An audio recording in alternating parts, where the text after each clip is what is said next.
Past 4 or 5 years, I had kept a post-it note stuck to a bookshelf next to my bed. It is a quotation, something my friend Patrick said in conversation one day when we were talking about dancing. He was describing a recent night out, in a crowd, some time had elapsed, some warming up, some groove prepared.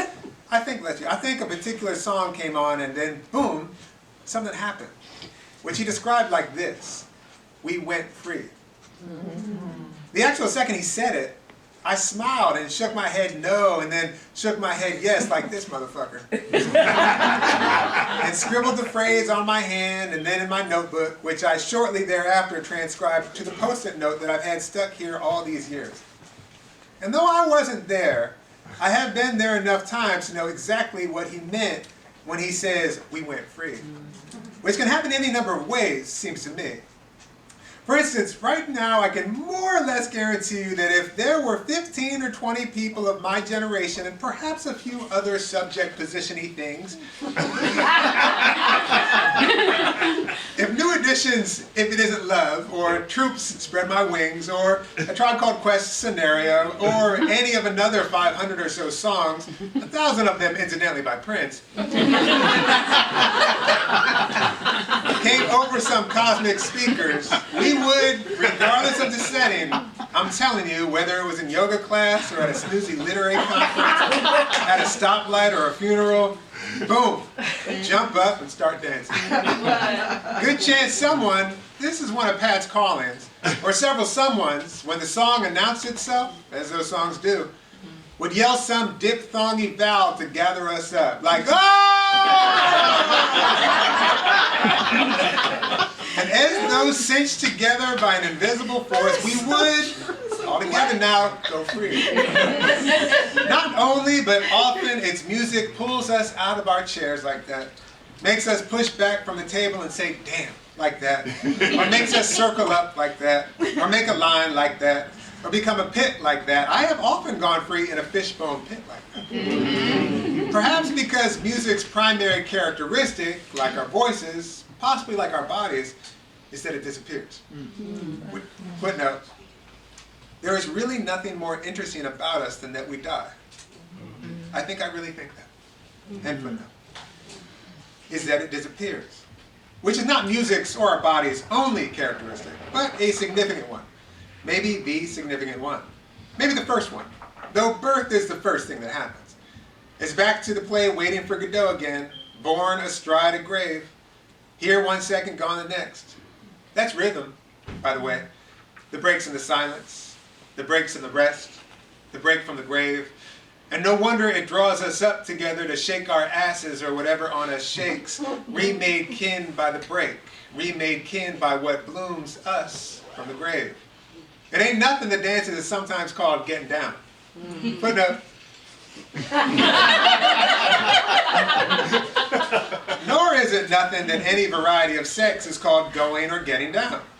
For that too, and emphatically so, at its best, is the rhythmic, worshipy, odorous, stainful, dissingulating join. And no wonder love-making, or sex, or fucking, or whoopee, or keeping company, or whatever you please, is sometimes referred to as dancing. It ain't nothing that some of our best dancers, I mean our downest dancers, are also our oldest. And like Lorca reminds us, when they dance with the ants nipping at their heels, the roses throw their petals into luminous carpets to our graves. In the midst of all this, you might be wondering, free from what? And rightfully so. For freedom, footnote, I don't know about the mythologies of other countries or peoples, but I know something about ours. And it is worth remembering every day of our lives that the freest country in the world incarcerates over 2 million people, more than any other country on the planet.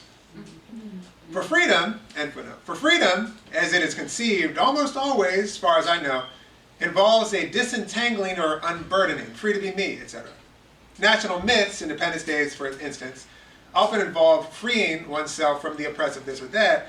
Never mind that the emancipated nation often becomes the oppressive this or that. Personal stories of freedom are likewise often about getting out from something's control. It's my prerogative, I can do what I want to do, etc. Handing back their keys, or climbing out a window, or getting tenure, or quitting, or growing your own garden. Whatever the case may be. Spiritual freedom sometimes implies liberation from the brambles of the material realm, or from death, or from the confines and burdens of the decaying body. Though here it gets hazy, given as the Spirit can snatch you up to your feet, can take you over, precisely the way it would happen, I'm telling you, if the first few notes of Lauryn Hill's cover of Roberta Flack's Killing Me Softly with His Song came over the cosmic speakers, or Jill Scott's Golden, or the first couple bars of Every Little Step, or either of the Joy and Pains. We would be snatched up to our feet. Yes, passive voice, thank you very much. It would be like that time I was in the waning hours of a dance party in a living room of a straw bale house with a bunch of black farmers at Soulfire Farm, and the first few notes of Kendrick Lamar's All Right came on, and my God, we went free. People threw their drinks down and sprinted close enough to each other that each other got murky. We became amoebic, hivish, murmurative, our breath and sweat commingled, and that woman from Germantown froze at that part of the song where Kendrick freezes, and I thought again, God damn, we're beautiful. 10 minutes later, breathing hard, we're out under a full moon. Whitney Houston was covering Dolly, I Will Always Love You. And we made like trees reaching into the air by reaching to the ground toward each other, by which I mean, at least for some hours, we got free. All of which is to say, as I think I understand it, though for sure the free-going Pat was talking about could be cracking the shackles of anything that keeps us from dancing hard together, we went implies that the getting there, the escape or flight, is always together. There is no freedom, despite all that pervasive, ubiquitous, bogus, me against the world, self-made bootstrap baloney, absent we. That's right. Not some pipsqueak we either. The we born astride a grave, which is everyone with whom we belong when we dance like this. Sweaty and funky and groany, and if your knee or your back or your hip hurts, if the wheel of your chair squeaks or you can't see, your heart is broken in two, me too, let's let it be ours again. Oh! It means let's get up now. It means this is how we get down. Thank you.